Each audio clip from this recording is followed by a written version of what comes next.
I have personally visited over 100 factories in Vietnam, and Yuli is excellent at finding needles in a haystack by searching online. I am also fashion startup, which inspired me a lot. Now I know how to produce small quantity using mom and pop workshop.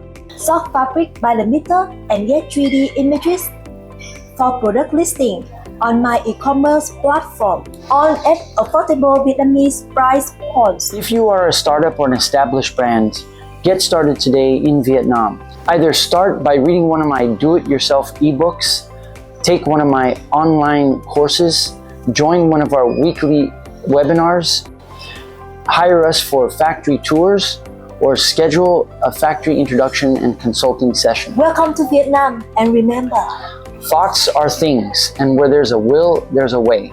So what action will you take today to move production to Vietnam?